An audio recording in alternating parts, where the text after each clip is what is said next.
Hey guys, Technoman here with a video for you guys. In today's video, we're going to review the iPad 5th generation in mid-2021. We're going to give you guys the rundown, everything that you need to know, whether you're looking at this device and if it's worth it or not, and what you can expect out of the device and much more. But before we go get it started, if you guys are new to our channel, we do a lot of tech news, reviews, and giveaways, so make sure to hit that subscribe button. Also, if you guys are in the market for one of these devices at a discounted price, make sure you guys check out the link in the description section. So let's go ahead and get started with today's video. The 5th generation iPad was released back in 2017, so it's almost over 4 years since the iPad was released, and it has aged quite well. But even with the age, there's a lot of features and such things going on with the iPad 5th generation. As you can see here, it comes in a couple finishes. We have here is the space gray edition. You can also get this in the silver finish or the gold finish. You have two different size configuration for the storage. You have the 32 gig and the 128 gig. Along with the storage, you're able to get this in two different models.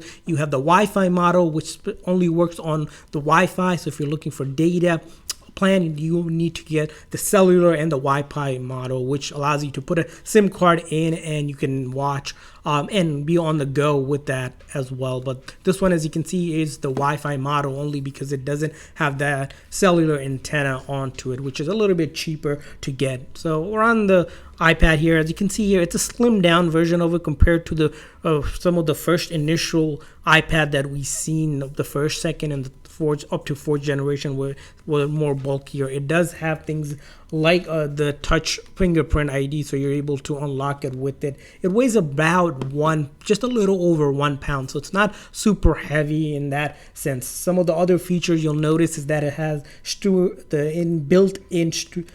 built-in speakers down here. These are studio grade, so they're pretty good in terms of whenever you're watching things. It also has that 3.5 millimeter headphone jack. It has things like Siri, Apple Pay, but unfortunately it does not support the Apple Pencil. That doesn't mean you can't use it with the third-party stylus, but the Apple Pencil, nowhere you can find that sort of, even with the off-market one, but it does not support the Apple Pencil, which is probably the biggest thing to note, especially when you're looking for an iPad to do things like artwork and editing and such, because the Apple Pencil definitely enhances all of that and much more.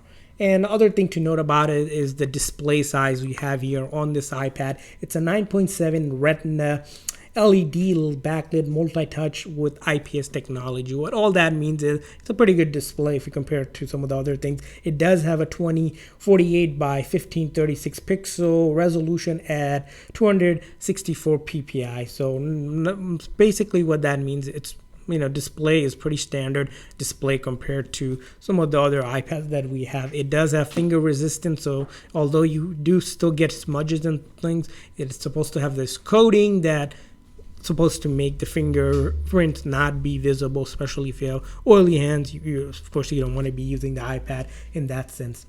And on this iPad is an A9 chip with a 64-bit architecture compared to the newer iPads, which have A12 Bionic chip, which is the 8th generation. So this is 3 generation behind if you're comparing the actual model to the newer lineup. So because it has the A64-bit architecture, it's able to support the latest version of iPad iOS 14, and it will support iOS 15 as well. And now let's talk about the camera a little bit. What kind of camera can you get out of this? Well, a couple things when it comes to camera. As you can see here, it does have, as you can see, we just dropped that, and we're going to use this here for the iPad example here. The iPad does have an 8 megapixel rear camera compared to some of the newer phones, which have 12 megapixel camera. Camera wise, it's an okay camera. We wouldn't say it's anywhere near some of the newer cameras on the newer iPhones that we have. It does allow you to take things like live photo. It does have a feature of auto focusing, so you can do auto focusing, light exposure, zoom up to, as you can see here, we're able to zoom with this as well, so you're able to zoom in and out as well. On this, you have things like video image stabilization on it. When it comes to video recording, which is another feature you can do, it has 1080 HD video recording capabilities at 30 megapixel And other things to note was that video image stabilization, face detection, and we mentioned 3 times zoom even on the video, and geotagging as well that's available. And it also does have a front facing camera, which is a 1.2 megapixel photo camera. You can take live photos. You also have retina flash, and if you're recording on the front facing camera, you're going to get around 720 pixel HD recording, and things like timer mode and exposure control are available. So FaceTime, your selfies aren't going to be as great as the newer iPhones, but it still does take that. And let's talk about the battery. What kind of battery life can you expect of the 5th generation of the iPad? Well, it does have a 32 watt rechargeable lithium battery in it. What that means is you're going to get around 10 hours of surfing on the web, on Wi-Fi, watching videos, listening to music, and much more. And when it comes to the cellular version, if you're using it specifically on the cellular data, you're going to get about 9 hours of surfing the web and doing things like that.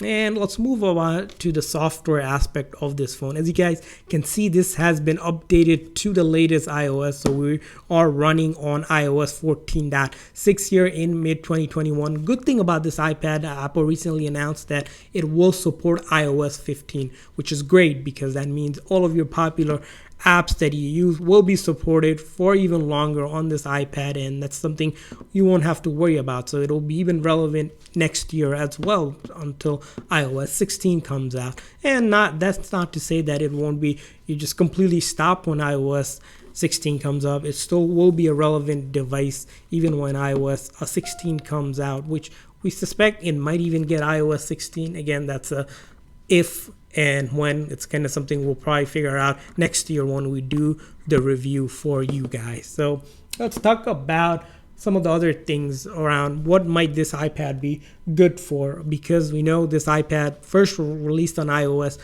11, now gets iOS 14, almost 3 generation of iOS update. So this iPad, if you think about specifically social media, it's a great device for social media. You're able to use all of your popular social media apps, from Facebook to TikTok to Twitter and much more, whatever your favorite social media app is, or if you use all of them are supported in mid 2021. It's also good for video streaming. So if you're specifically looking to get a device to watch Netflix, Disney Plus, Hulu, YouTube videos, or whatever it may be, whatever your favorite video streaming platform is, because of that 9.7 display, I tend to find it to be much more better than watching it on iPhone or even on laptop, which is more bulkier to move around, especially if you're not using the TV and you need a device specifically for that purpose. Is great for that and much more. And we'll talk about the next thing around productivity. So this iPad actually supports things like Zoom and Skype, WebEx, and all of that. So if you're looking for a device specifically for video conferencing, online classes, it will get that job done. You're able to edit documents and much more. One thing that it does, we would probably not recommend, is if you're looking at for specifically do art editing or drawing in particular, because it does not support the Apple Pencil. You're not going to be able to create those sort of images that you need or edits that you want to make because of precision that you're not going to be getting even if you use a third-party pencil or something like that.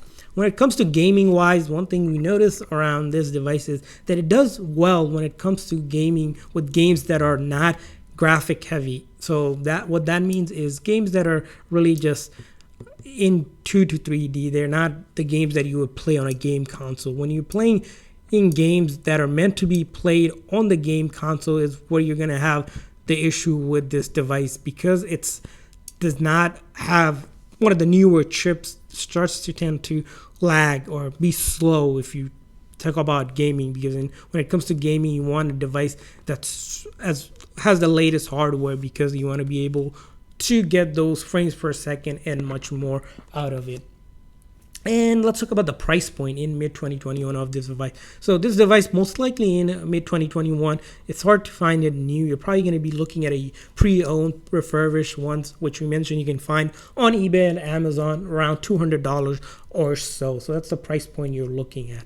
So let's talk about this. Is this device good in mid 2021? Well, the iPad 5th generation, couple things to note is that it does bring a lot of features to it, but for $200, where the iPad 8th generation right now you can get it new for $300, it doesn't seem like the iPad 5th, if you're comparing specifically to the 8th generation, is really worth it, because this one, surprisingly, although it has the latest iOS, it's probably going to get another 1 to 2 years of major updates before Apple stops the update. It doesn't have support for Apple Pencil, so it doesn't have much life or support of the newer features. But nonetheless, for $200, if you're really tight on budget, we would say get this device, or even the iPad 6th generation, which around the same price, maybe another $20-30 more, you can get this device. But if you can spend that extra $100, we recommend you get the 8th generation iPad, because of much more years support. You're probably going to get 4 to 5 years out of the 8th generation. It has